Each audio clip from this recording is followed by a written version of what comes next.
one of the things I say with Marks and Spencer's, and the same thing with Waitrose, Yeah, both of them, yeah. is that they're big on customer service.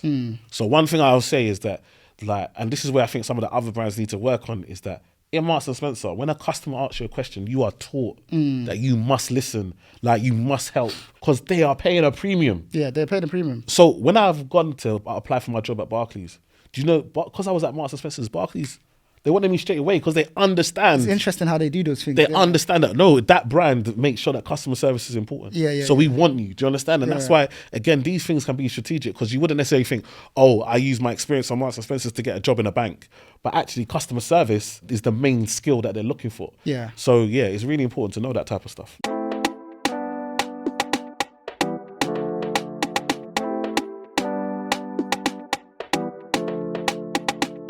Yo, we're here. We're back, man.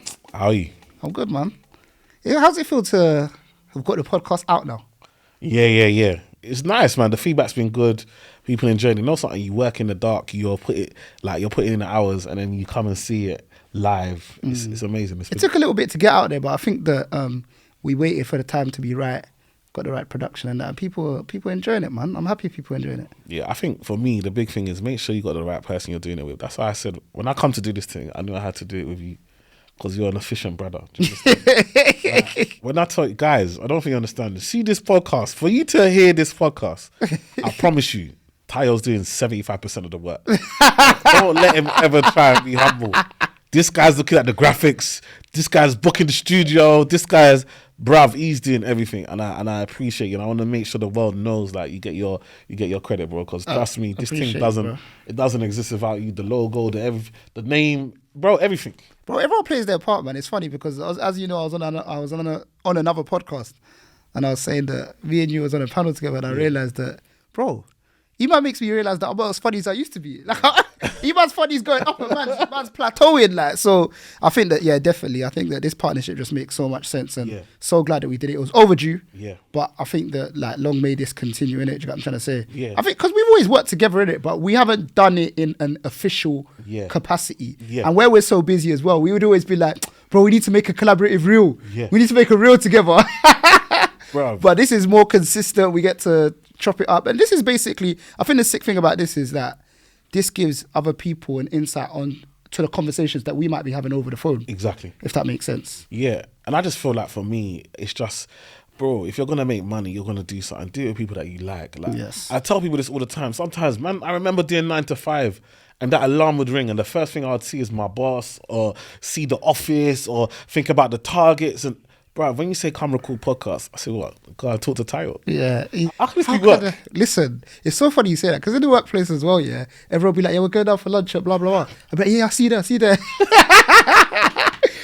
and for me, that's just the time for me to have my peace. But like you say, we're blessed to be able to come here and do that. And I think that the sickest thing about it as well, which will never be overlooked, is that we're so fortunate that we get to make a living of having an impact on other people, which is so sick. Do you know what I'm trying to say? So I want to big up all the listeners as well, man, because you don't make this possible, and hopefully we add that value to your lives as well. Yeah, big up the listeners, especially like, obviously you know me, I love young people and like trying to encourage them. And when I see, and it's mad because what I consider young is now a bit older. Yeah. But when I'm 25, 26, 27, talking about, like, you're my hero and like you inspire me and I've been listening to you since I was 20 or since I was in uni. How old am I? How old am I? It makes you realize how old you are and how long you've been doing this thing as well.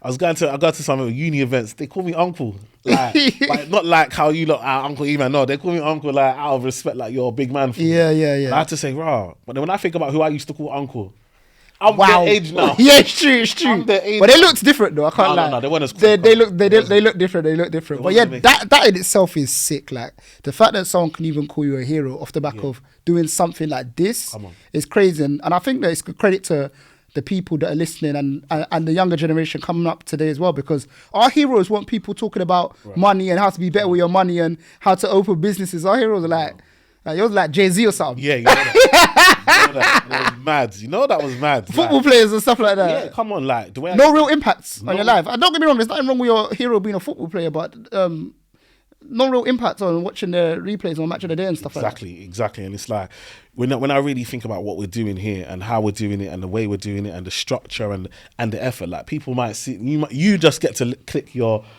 favorite streaming platform, whatever that may be, and listen. Like the work that goes in behind it is so much, even to get guests of what we want to talk about, the structure, how we're trying to do it, how we're trying to deliver, plus juggling family and life and everything, just to make sure this is out. Like the way I enjoy when it comes on my feed and I see it, I'm just like, wow, like, you know what?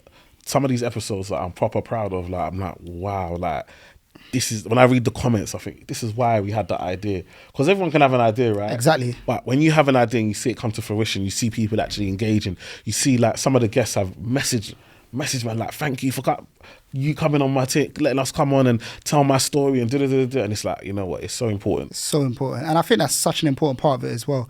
I think that what we wanted to do with this podcast is get guests to tell stories, and guests that you wouldn't typically hear about money, because it just makes it that much more relatable. People that aren't necessarily finance experts, and they're talking about how they deal with money on their day-to-day. But speaking of guests, today we got no guests, just me and Eman. But you know, me and Eman, we don't need. We are guests on other people's things. Yeah, so get these. So we can be our own guests. But we've got a special feature for you guys when there's no guests. So where we're not going to be speaking to guests, we're going to be speaking to our listeners indirectly. Yeah, we're going to go to the culture. Yeah. We're going to find out what people are talking about. We're going to go to the Twitter timeline. Come on. Or X. I hear you, but before we do that, how was your week, bro? Man can't wait to jump into the thing. My week was great, bro. Yeah. Fantastic. No, that's sick. Busy. Like certain days, I'm just balancing everything by the minute, basically. Drop the kid, I do the school run every morning. Yeah. Come back home. Sometimes I try to go to David Lloyd and do my work there, but if it's an intense day, I'll just stay at home 9 till 5:45 when I'm meant to pick the kids at 6. Just at it, but productive stuff, things are happening. What about you? Yeah, my week has been good, but you know what the thing is for me is that I realize I have to the money has to be used to get my time back. I have to use my money to get my time back. I hired 2 staff from Nigeria though. I'm getting smart with this thing, bro. I'm not. See you Londoners, you're too expensive, bro. Why do you say that? Paying people in pounds is crazy. Right. Like I got two people in Nigeria, and like, listen, they're educated.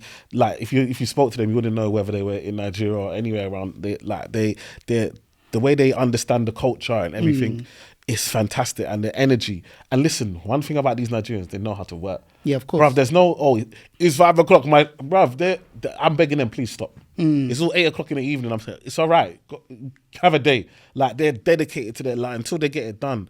And like, the cost is so much lower. Yeah. And now that means that I don't have to think about other things. Like, and that's the thing. For me, an ideal world is that I just do what I love, and everything I hate doing, other people do for me. Yeah. And I don't have to worry about it because they do it to a higher standard than I can. Yeah, that's sick. I think that's one thing that I struggle with.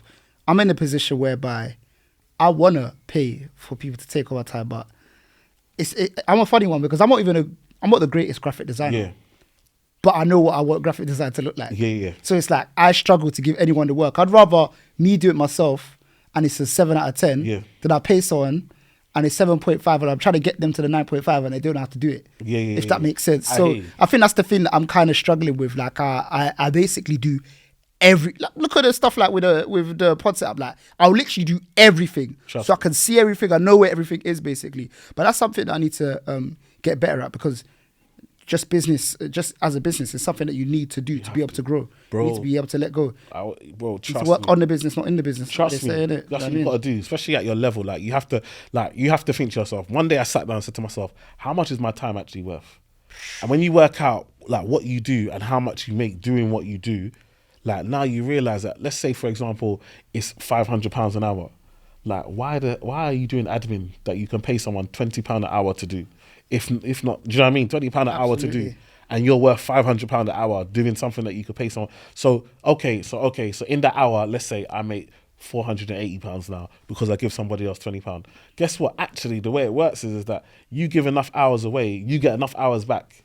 You gotta make that money anyway. Exactly. You're giving yourself time to go and do what you do best, which actually makes the business more money than what you're actually doing. Yeah. And actually what happens is that over time you build trust. So what I like to do is empower people, bring them in, get them to do it. Like you said, the beginning, you're going to do the work anyway. So get someone to watch you do it. Then you watch somebody else do it. Then eventually they just know how to do it. For example, let me give you an example. So for me, today, I'm going to a meeting. They emailed, Emmanuel's coming. What would Emmanuel like to drink for the meeting? We've got teas, coffees. For me, just WhatsApp me. They want to know what you want to drink. I'm guessing it's water. In my head, I thought, when I read the email, that it's going to be water. For me, message me, is it water? I was like, how did you know I wanted water? It's like, I've been around you so much. So much, yeah, makes sense. I know, do you understand? Yeah. So now she can just send that. I don't have to worry about, I've just got to prepare for the meeting. Yeah. Do you know what I mean? Yeah. I can focus on preparing for that meeting and making sure that meeting goes as best as possible. And all the admin stuff and all that stuff somebody else is taking care of. And that comes with having someone alongside you over time. And trust me, bro, once you start to do that and you start to not only remember, because now I'm empowering people to see stuff that they may never even know exists. Think about the rooms that you're in. It's true. Imagine you now bring a young person in there that's graduated and now they're seeing television or they're seeing behind the scenes of a property show, or they want, like for me, she wanted to be a writer. She followed my whole journey of writing my last book. She came to me with the publishers. She checked it. She read through it. She saw the editor's notes, the whole journey. If she wants to write a book, she knows exactly how to do it. Yeah. Because she followed me through that whole Absolutely. journey. So it's not just you, it's actually you're allowing someone else to get an experience that, bro, you send your application. Once they see a certain name, you're not even going to get an interview. Nah, hey, you actually giving me an idea. What I'm going to do, which some people listening to this can benefit from as well. If you're thinking of hiring a VA, because sometimes you don't want to pass on your work if you're anything like me.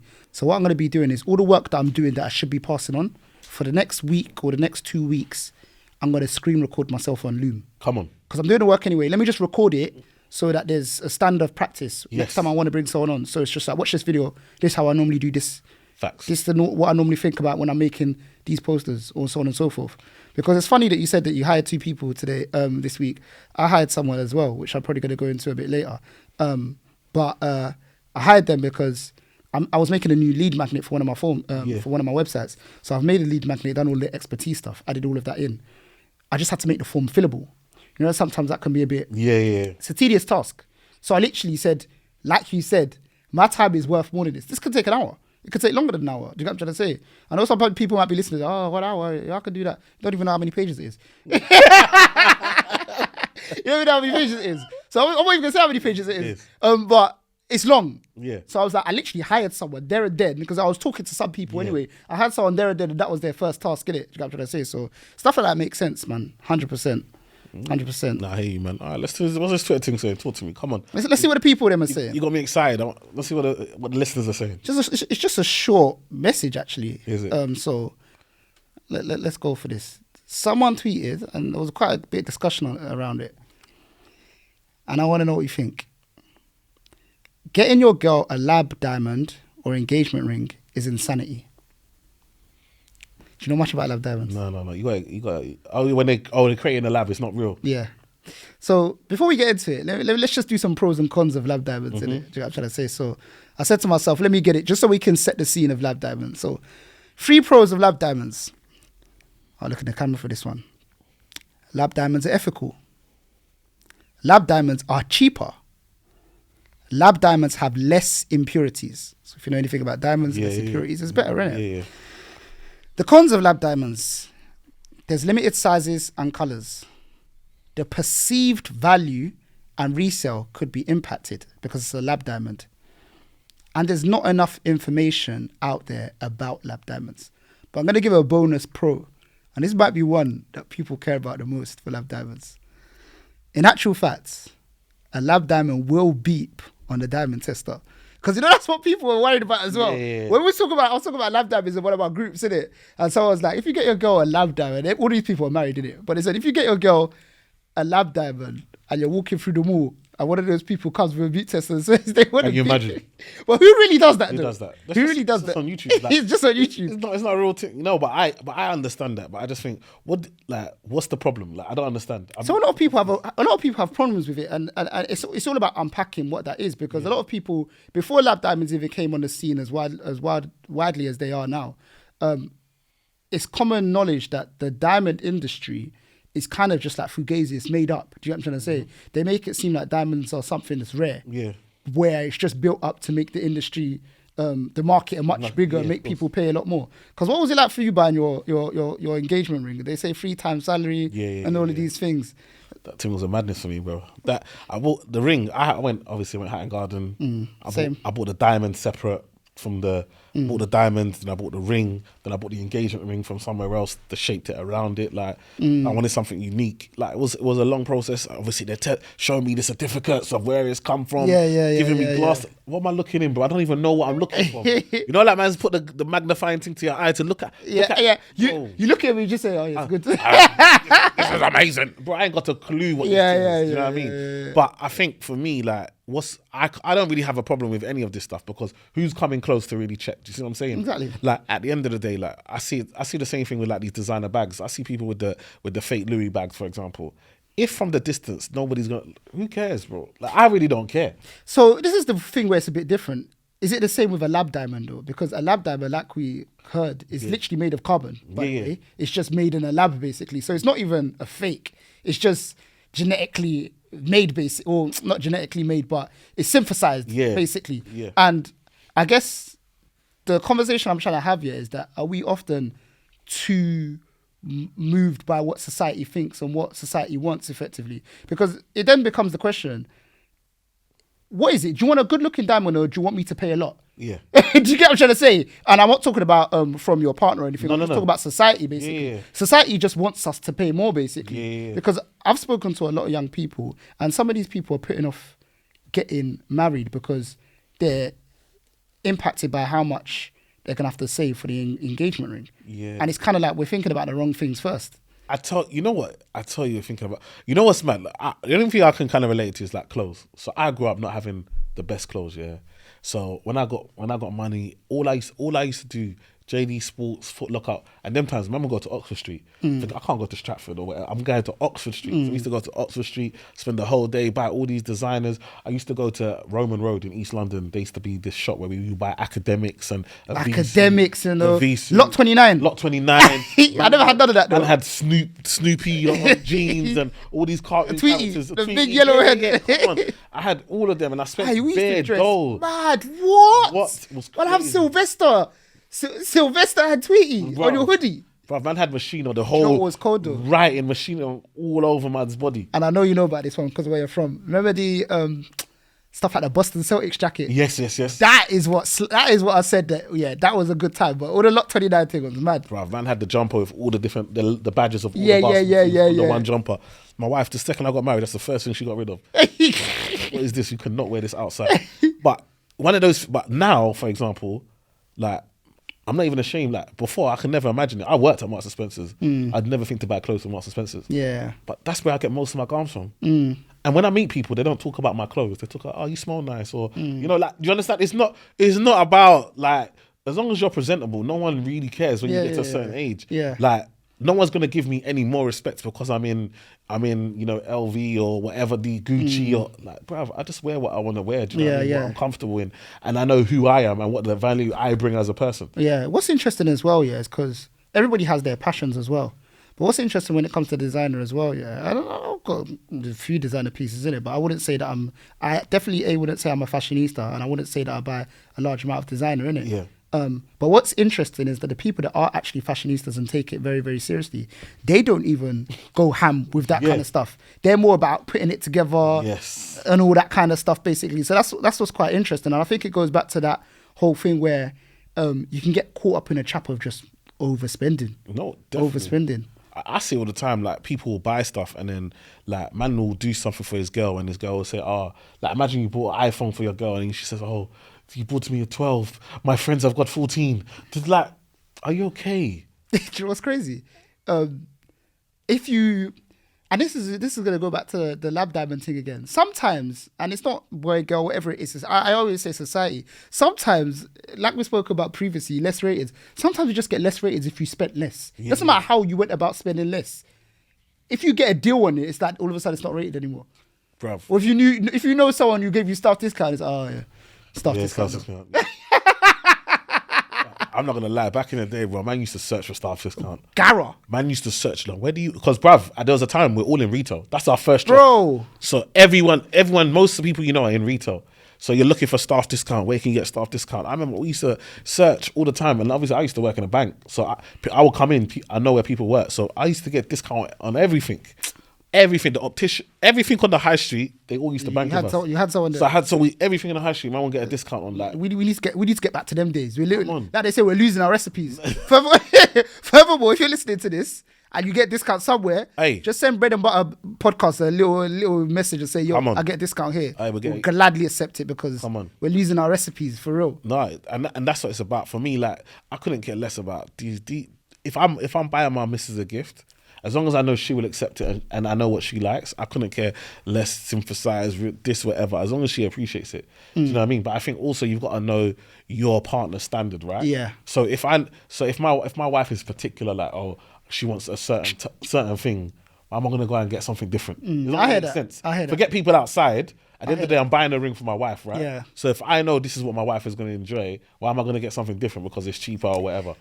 And this is going to go off on a tangent a little bit, but this is something that you kind of learn in relationships as well. And like I remember seeing on Twitter some time ago, there was some like you can get good things from Twitter, innit? Yeah. And it's like one of those things where they say like as men, in some cases, flowers don't mean nothing to us. And they're expensive as well. When I say expensive, relatively expensive for flowers that are going to expire in 3 days. But you got to reverse it, which is crazy for me to even think about it and think about what it means to them. Yeah. And that's why you get it for them, basically. Do you know what I'm saying? No. So that's just to back up what you're saying. What you said is facts. But let me tell you something. One time, me and my wife, we beef over this, yeah. Because she like flower, I like flower. Bruv, imagine I bought her flowers. I've given you the flowers. 3 hours later, I come back, the flowers are still in the bag on the table. They put them in water. So these things that are going to die anyway, you're helping them die faster. Faster. And it's my money. It's and you'll crazy. complain. Bruv, I remember I didn't buy her flowers for like 6 months because of that. Bruv, sometimes you have to put the principle. Oh, so you're not buying me? I'm not buying. You don't appreciate. Not even in water. Not even in water, bruv. They're gonna let the thing die. My money's dying in front of me like this on the table. That's too funny. You would have had to put it in water yourself. You know when people are shook at getting their kids a pet because they end up taking care of the dog. You bought the flowers, now you're the one that's got to give it the food and that. Come on. You put the thorns in, you get pricked, now you're bleeding. For flowers, nah. But I feel like you said, there are things that I would like bags. Like the money I spend on certain bags for my wife, yeah, bro, it don't make sense to me. But I know, yeah. bruv, I gave her one bag one time, bruv. The girl, she almost fainted, bruv. Almost fainted. This is just networking. One of my brethren, she sells bags. Do you know what I mean? So she was like, your wife is gonna love this bag. I've got it at a discount. Yeah. Come and get it. True, so you do a lot. So she got me some bag. I bought a bag. I said, oh babe, look, present. Bruv. The woman almost collapsed off bag. And I was like, okay, so this it means a lot to you. Do you know what I mean? Yeah. To me, bruv, I could never imagine spending for a bag. Yeah. Now we're going out. But I can't use that one because I used it last time. I'm thinking, bruv, the amount of money you spend on that bag, you better carry that. You better carry it everywhere. You need to rack up the miles. Bruv, put nappies, put everything in this bag. You need to rack up the miles. Put something in each compartment. Now they got to look after it. I'm like, you know what, I get it. But for me, these things are fickle. But I think I've just got to a point where maybe like for me, maybe a car is more important, or maybe flying out, or I just like having money. Yeah. Do you see what I'm saying? I feel For options. I've got to I've got to the point in life, I don't want stuff, I want money. Like I want to know if something happens to my kids, like I've got the money to fill it in. Like when with Malachi in his private school, I was like, you know what, I'm happy I can, even though it pains me to pay the money, I'm happy that I've got that money in reserve to do that. Yeah. But imagine if now, because I've got certain shoes or certain jackets, like my son has to go to a school that I'm not happy with because I spent on. How would I feel as a man? How would I feel as a dad? Yeah. So for me, I'm just at a point in life where I just want to have money and to have options and make sure that I can do what I need to do. Bro, do you want to bust it up as well? Because when it comes to like the designer thing as well, yeah, like I say, I'm always talking about how there's certain things I thought I was into and I really realized I wasn't into. I spoke about cars previously. Yeah. I thought I was a car man. Then I hear man talking about brake horsepower and all it, and I can't get involved in the conversation. I don't even know what's good. 200, 400. Furthermore, I don't even like to drive fast, bro. I was one of them kids that, you see when you're going downhill on a bicycle, I couldn't fathom that people would be doing the pedals as well. Like, it's just too fast. Like, I'm a proper safe person in that regard. And it just made me think about designer. Like, there's certain designer crepes that I might have bought. And then I'm seeing picture from 5 years ago. And I thought this thing came out this year. And a man's wearing it 5 years ago. I'm like, this thing really isn't my bag. Do you know what I'm trying to say? So I think it's all about knowing what you're into as well, basically. But yeah, that's interesting. I think that the sick thing that you said is that you got to kind of balance it to what your partner would like, innit? Exactly. So in that stead, yeah, going back, because obviously back in our times, there wasn't really, lab diamonds weren't really readily available like that. If you could go back in time, would you buy a lab diamond? Nah. No. I wouldn't buy it. Okay. I wouldn't buy it because I just know my wife, the way she is, she wouldn't think that that's the best of the best. I hear that. However, I wonder if there is because like I say, in our times, we don't really know about it, innit? You know what I'm trying to say? And I think that's what the listeners need to know. There's so much to know about it now, innit? You know what I'm trying to say? Because the thing about lab diamonds is that traditional diamonds are unethical. And when I say that, it's only our people, Africans, that are suffering from the diamond trade, innit? So if it's that, they're better. Yes, if it's that, they're better and they're cheaper. It's like it's a win all round. No. And the bonus for you, man, it works on the diamond tester. From that point of view, the ethical side of things, definitely. And I think if she understood that, and that's the key thing. And she understood that, then I definitely would. In that sense, because I wouldn't want her to feel that. But from an ethical point of view, because I didn't really think about it from an ethical point of view. I feel like even me right now, there are things that I do. Even like I was at a talk a couple of weeks ago, and we were talking about people's pension fund. And more time, people's pension fund is in the default fund. And the default fund, if you're in the default fund of your company's pension, you're going to be in oil, cigarettes, all these things tobacco, these things that you don't believe in. Do you understand? So you're out here being vegan. You're out here like doing all your recycling. Well, you're invested in but where your money's, it's going to have much more of an impact on the world where your pension and your money is than it is the small amounts that you're doing physically. Do you see what I'm saying? Fair trade chocolate and that. Come on. Spending 60p extra on fair trade chocolate, but your pension, your 100 bag pension is in is in the matting. Is in the matting. So it's actually, that's a sick insight, you know. So it's like, those are the types of things where that made me, I told everyone in there, like, you know, you need to make sure you actually look at the default fund where it is and actually pick. And now we're seeing ESG is becoming really big. And now, because ESG is becoming big, what's ESG for the people in this? So ESG is ethical, social and government, basically, where basically investments are done based on those criteria. A great example is that Lloyd's Bank, they obviously have, they're invested in every company in the FTSE 100. And so what they said was, if you don't have a woman on your board of directors, we're not going to invest in you. Every company got a woman on their board of directors. Wowza. Every company. And not only that, it had targets to get women in senior management and so forth. That's ESG. That's the power of actually understanding that these companies, they get their investment from the market. If the market is based on ethics, whatever the ethics are in the market, now that affects the company and how they trade, how they move, the companies they use. So even when we're seeing certain job opportunities and so forth, that's ESG. Yeah, that's the power of how you invest your money. Has forced companies to change how they treat their staff. That's such a insight, man. That's where I say ethical is really important, because for me personally, if I know that actually I'm stopping them young kids having to be put in certain conditions in Africa just to mine these diamonds, because now we're getting this synthetic stuff, then I'm on that. No, facts. It's funny because not a lot of people know. I've had bare jobs. I used to work at H. Samuel, so I know a thing or two about diamonds. All of the cuts and the people must have been hitting you up for the discount on that. Now, Joe, it was in uni, bro. People weren't concerned in that. Yeah, they weren't. I was part time, bro. When everyone was going out to Shambaz, I was working, fam.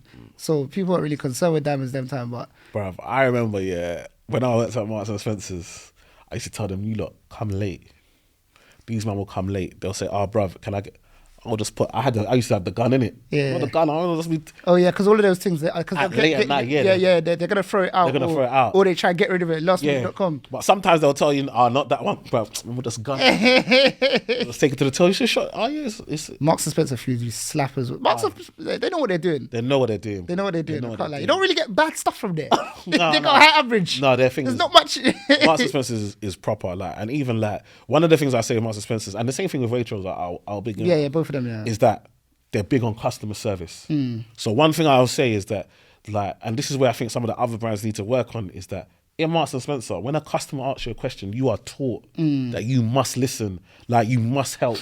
It's more important. The customer is more important than you doing whatever you're supposed. You can come back to that, but you must listen to that customer, help that customer, make them, because they are paying a premium. Yeah, they're paying a premium. So when I've gone to apply for Marks and Spencer's to apply for my job at Barclays, do you know? Because I was at Marks and Spencer's, Barclays, They wanted me straight away because they understand. It's interesting how they do those things. They understand that, no, that brand makes sure that customer service is important. So we want you. Do you understand? And that's why, again, these things can be strategic, because you wouldn't necessarily think, oh, I use my experience on Marks and Spencer's to get a job in a bank. But actually, customer service is what is the main skill that they're looking for. So it's really important to know that type of stuff. I must have done 50, 60 Marks and Spencer applications. I didn't get it. Because Marks and Spencer, back in the day, working for Marks and Spencer was like... They were the highest paid. Like, obviously, extra, you got time and a half. Double on Sunday. They used to open the hours. You could make money in Marks and Spencer. Back then. And then the food was good, like lunch, breakfast. They used to provide it. Like, it was serious. But what you mentioned is quite similar to like the restaurant industry as well, because when you go to like fine dining, you're not necessarily paying for the food. A lot of what you're paying for is the service, basically. And that's where you can you spot the difference between that and another chain restaurant, for example. So but even like our listeners, like, I want you lot to think it, like, understand, don't just see the stuff, understand that at the end of the day, if you're running a business, what might differentiate you between somebody else is your service.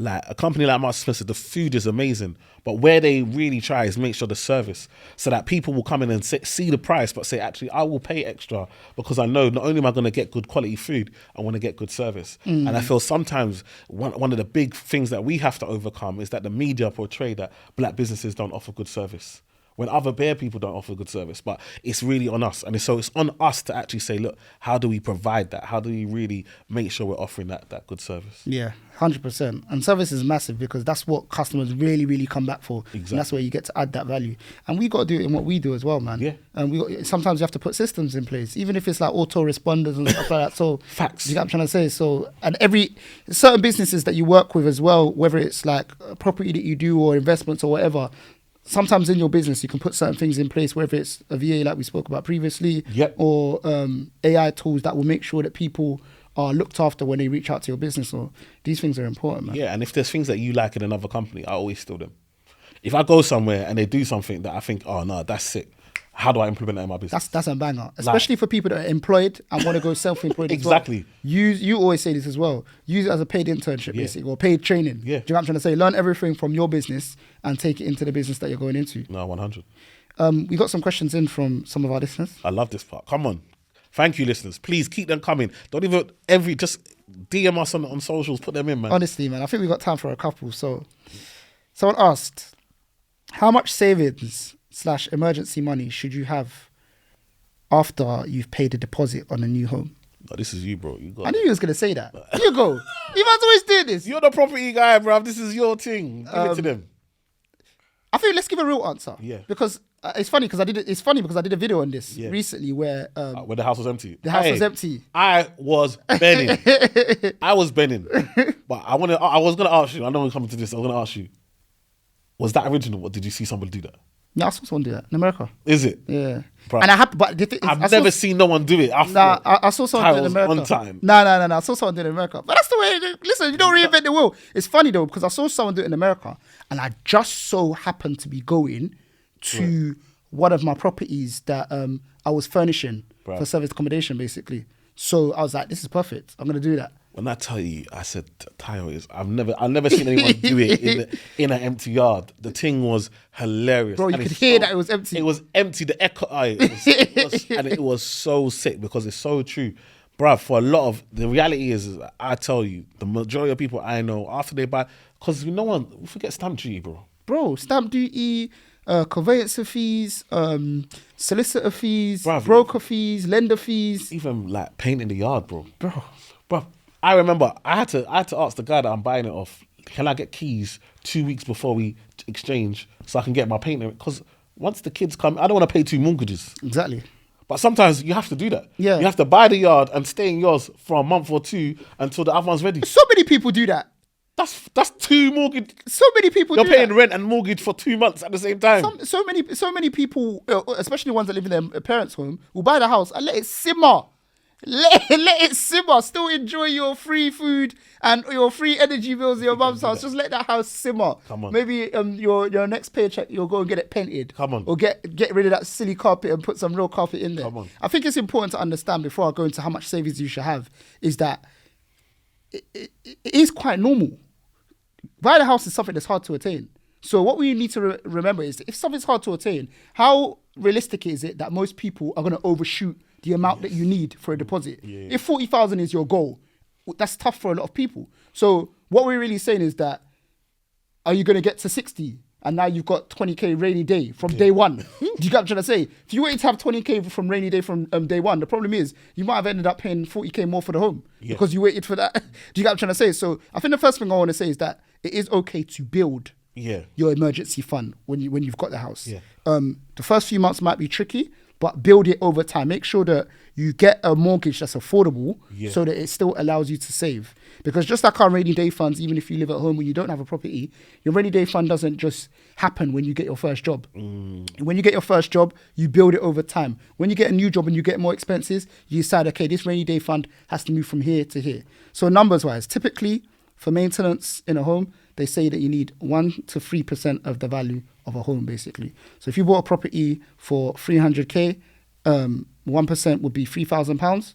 3% will be £9,000. Now it's up to you which of those that you go into. You'll know as well. If you know you bought a home that is old, it's creaky, you saw the home buyers report and there's bare red on it, maybe you want to be closer to that 9. If you know you got a new build home and you've got the new build home snagging list and it came back cool, and you got the 2 years fixtures and fittings warranty, and you got the 10 years home builders warranty, and you know if there's any funny business, you're phoning them back and saying, yo, come and sort this out, maybe it can be closer to the 1%. Exactly. So that kind of answers that question. Anything to add, bro? No, you know what, I just feel like people just, like you said, we got to think about all the costs that that come out. Even the first payment potentially is going to be higher than your normal monthly payment, so have that extra money ready. Do you know what I mean? So there's loads of different things, but also try not to feel like you have to build Rome in a day. Like, don't feel like, okay, I need this carpet. I need to. I've seen these YouTube videos. I need to make my house look like. Take a breath, bro. Just hold your keys and be happy for a moment, like, and then build as you go along. Absolutely, couldn't agree more. The next one is another property one. It's property happy this time. So I'm on a low salary, but I have a big deposit from family. Can I get a guarantor mortgage as a? Can I get a mortgage guarantor as a first-time buyer? Tell them, bro.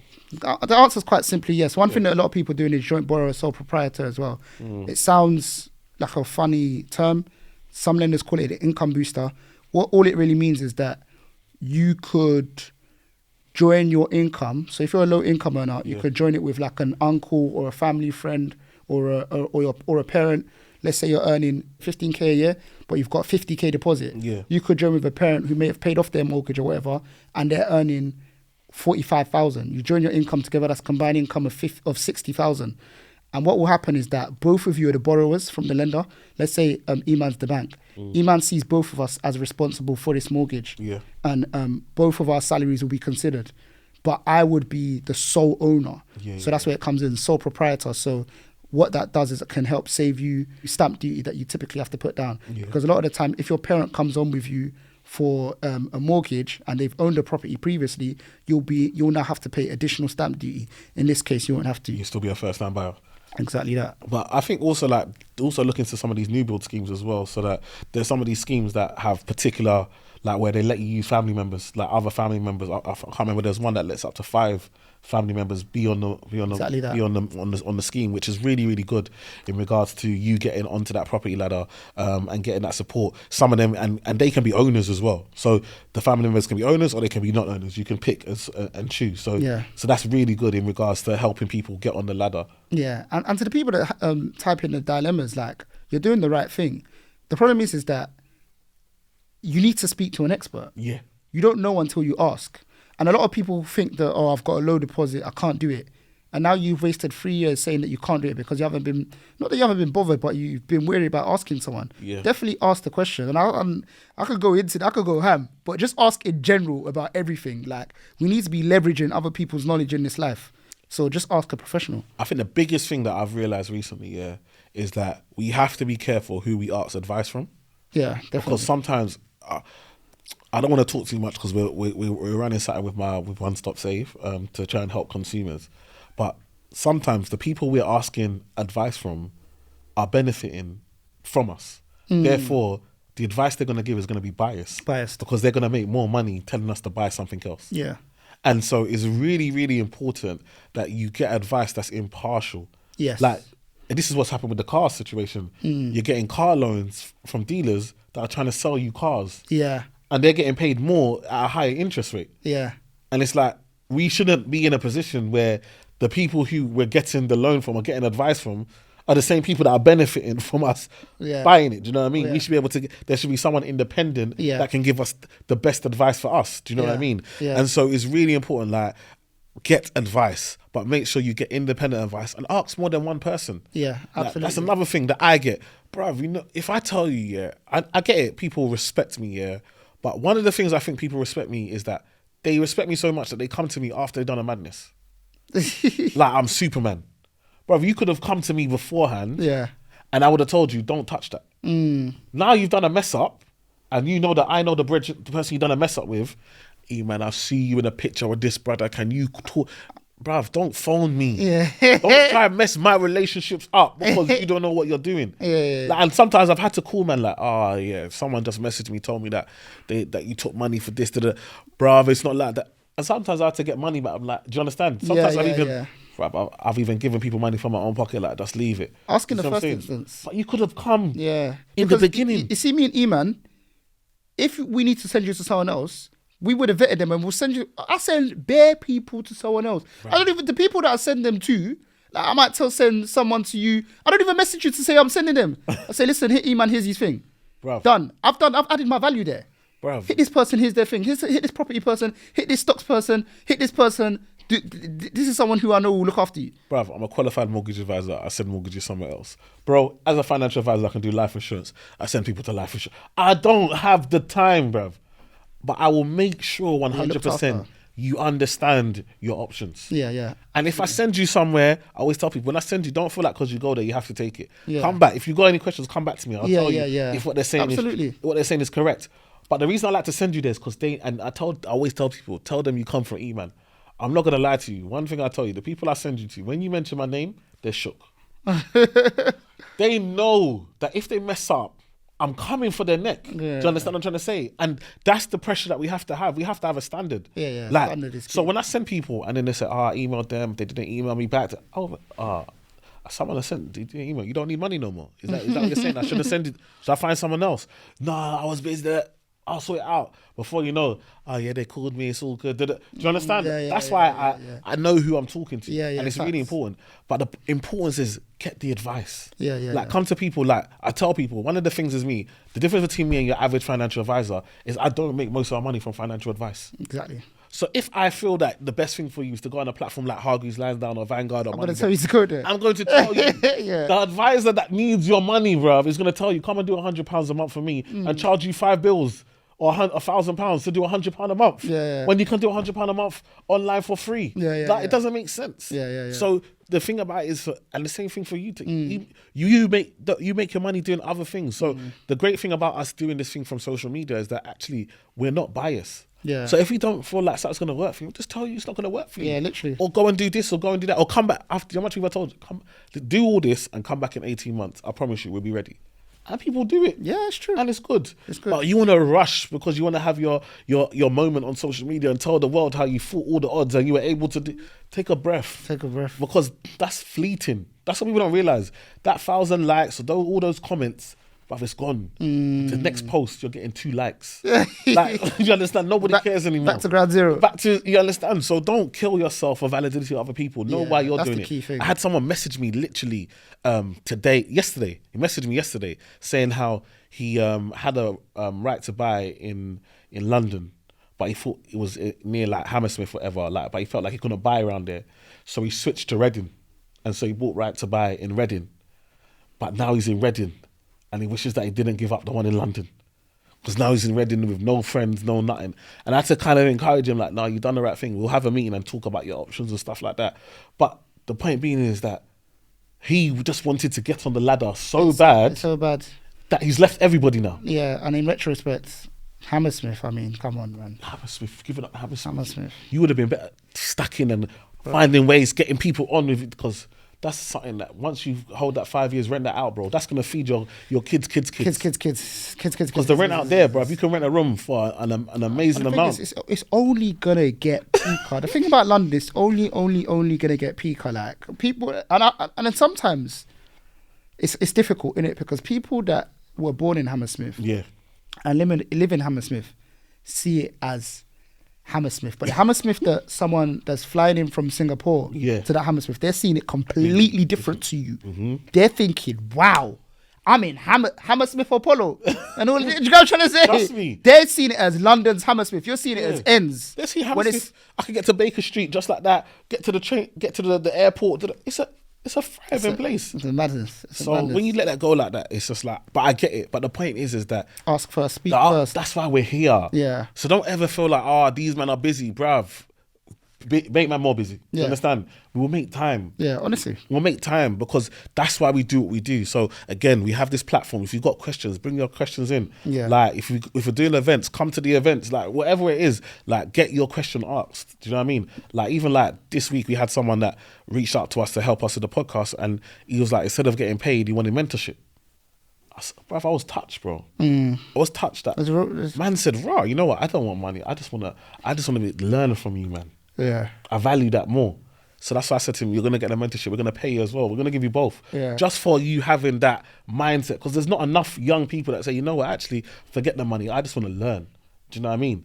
So I feel like that's what we want to encourage people, is that we're here, like, but we can't be here forever. Yeah. So our job is to build the next people coming up.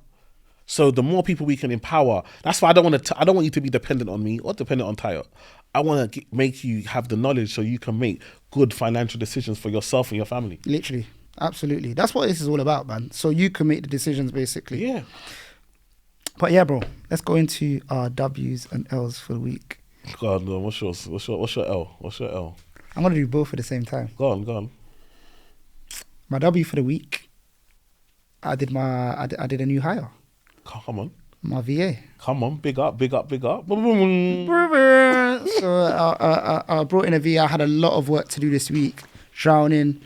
I got so many new things on, so I just needed to bring on that new member of staff. So like I was saying earlier, one of the first tasks was helping me like do some PDF filler things and get some of my assets in order, work on some posts with me. My L of the week, it hasn't actually happened, but it's going to happen right after this recording because I got to sack them tonight. I knew you were going to say that. How'd you know? From what you said from earlier, like, we'll talk about it later. I was like, this person ain't lost. Yeah. I need to sack them tonight. Just little things, innit? Like, I think this is the one where it's like, yeah, you're gone. Because they were asking me about how to do something. They got an error message, innit? And I'm all for training. Yeah. I'm all for training. And I was showing them how to do certain things, which is fine. But there was one point where it was like, and I was super busy in it. So they showed me an error message. So I said, let me test something. I said, okay, try Googling it. And then 4 minutes later, they came back, okay, sorted. So I'm just thinking, if you could have Googled it, what am I hiring you for though? I'm hiring you so you can take some stuff off my plate. If you just needed to Google it and you could get it sorted in 4 minutes, then what am I really hiring you for? Because you wanted to come and ask me. I don't know how you feel about that. But if the first thing that you need to do is Google it and you can get it sorted in four minutes, then I don't need you as a VA basically, because you need to be using your initiative. I don't know, you're looking at me like I'm wrong for that. No, you're wrong for that. Why? No, because sometimes you gotta tell people that's the standard, and now not everyone thinks like you. So now you show somebody. I have to do two. I get you, but it's the gap is too great, bro. Bro, once you've shown them now the first thing they're gonna think is, let me try Google before I call you. Now that's what you've taught them. No, I've taught them previously before that. The Google one was an error message. The error message came up and said, have you tried Googling it? They Googled it and they got it sorted in 4 minutes, bro. Yeah, but think about it. That's something that you taught now. They've learned that. You go again. And it might happen a few times, but after a while... You're saying that, if I show you this person's CV, 20 years experience in this, that, and blah, blah, that's blah. That's the problem. Say the truth. Yeah, no, you put your true self forward. That's the problem. So maybe that's the bit that I needed to highlight. No, that's 20 years experience and proficiency in Excel, VBA, Adobe Acrobat. It was just on Adobe, bro. Error message, and I have to tell you, Google it. No. That's different. And I had that. I'm not talking about an 18-year-old intern. No. I'm talking about like a a person who said that they've been in the game for a long time. No, I'm with you. And that makes sense because I'm thinking about someone young person that just It's their first job. Nah, it's nothing like that, man. That one I'm looking after them. Yeah, if someone proper, and also because the thing about me, when someone comes and they say they're proper and they come with proper price, I'm gonna pay you your price. Exactly that. You understand? But when you don't deliver, you're gone. Yeah. You would have been better coming, telling me, you know what, actually, I'm just building. I'm not that great. That's great. This is my lower price, but I'm ready to work with you. Yeah, You see what I'm saying? yeah. And you're coming to me telling, I can do this, I can do that, and then you can't do it.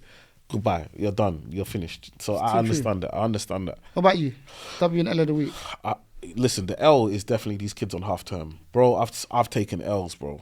How come my child at 11 o'clock tell me what's for lunch after eating 2 meals already and having a snack? Bro, man's going shop. The shopper looking at me like He's back. He's back again. I've taken so many, bro. The L's I've taken on this half term, yeah. What's their favorite like snack? Bro, these are even bougie. They're eating brioche. Bro, what was brioche? What was brioche when I was? What was you eating back then? Bruv, Hot cross bun. Bruv, With a see-through pack. Man was eating bread and butter. Are you crazy? If I'm lucky, I get a jam. Are you okay? It's too funny. These kids are eating brioche. They're eating apple. They're eating cucumber. How am I? I'm working. I'm smelling cucumber in the air. That is crazy. Do you know how much cucumber you got to cut for it to be in the air? It's so true. I was thinking that. What? As well. These are so many else. These lot, they've finished me. I think this half term year is when I've really got it, and it's weird because obviously I've got 2 kids.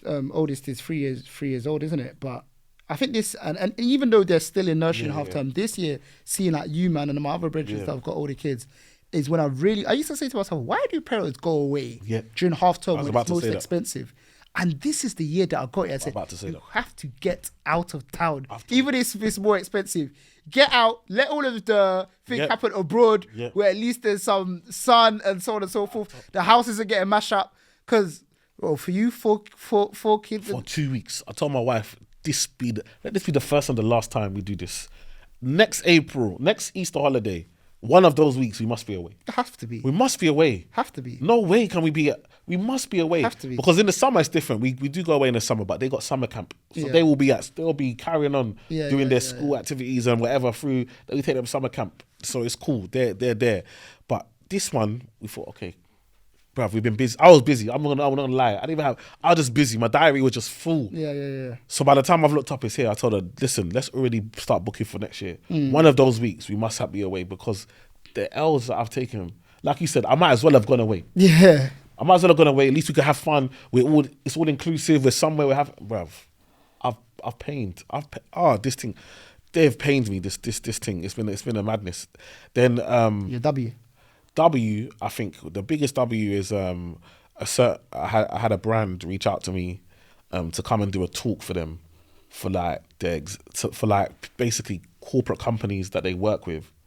And basically, the aim of the talk is to help them understand how they can advertise better during the cost of living crisis. Oh, nice. So that other brands want to advertise their products, but still understand what are people actually going through. Yeah. And they thought, well, we should speak to Eman. Yeah. Bro, I almost cried, bruv. When you think about coming from a council estate and not having much and just trying to get to a point where a big organ brand is bringing other brands in and saying, listen, we need to speak to Eman. It's lived experience because you actually understand it. Exactly. And do you know what's so funny? Sometimes we forget that a lot of people don't get it. They won't. So it's not to go into politics, but sometimes some of the politicians and that, they really don't get what it's like to be poor. Yeah. And they will never ever understand it. I remember there was one time I was watching something and they couldn't get that.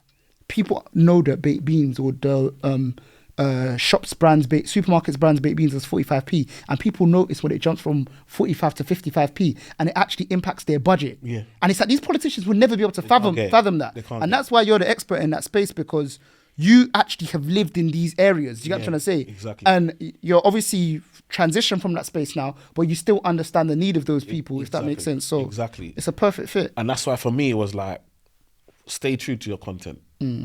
Because I could easily do content that's just for wealthy people. At the end of the day, recently I've been doing stuff on my board, showing people the knowledge that I spit for wealthy clients and the content's done really well. Yeah. And I could have done that, but that wasn't my focus. Do you know what I mean? Yeah. My focus has always been helping people that come from the communities I come from.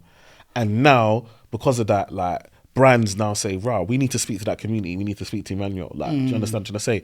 And for them to say, "Listen, we want to advertise, but it's a cost of living crisis. How do we find the balance to make sure that we are being sympathetic to people while still trying to take their money?" Because that's what you're trying to do as a business, right? Yeah. It's like, actually, we don't have anyone internal to show us that. But from your content and the way you present yourself and the fact that the people you help are the people we're targeting, like, we want your insight in that. Yeah. To me, that's a W. That's why I do what I do, beyond just, because you can help people from a point of view of helping people one-to-one, but now to have an impact with brands to make them change the way that they're going to... Amplifies it. That's now millions of people that potentially will receive a brand in a different way, or a brand will feel like stuff that I might recommend in regards to doing stuff at schools or doing stuff with charities, or do you understand? Those types of things might mean that millions of pounds now get spent in these communities, so the brand softens their image in order to make sure that they're coming across in the right light. Yeah, facts. So to me, that's a W all day long. That's a sick W to end on, man. Come on, man. Hope you guys have enjoyed this episode of Bread and Butter. We'll see you guys on the next one, man. Yo, make sure like, comment, subscribe, tell a friend to tell a friend. Just like Uncle Eman said, man, notifications on so you know when the next episode's coming out. Come on. So yeah, man. And hey, please, on the YouTube, man, subscribe, man. Subscribe on the YouTube. It's free. Put the comments on there. Tell us what bit you liked, man. Or just say something. We'll respond, you know. We will respond. 100%. We'll be responding still. We'll have to start to do some kind of giveaway for people to engage. I don't know. We'll see you on the next one. Come on. Catch you guys on the next one, man. Take care. Take care.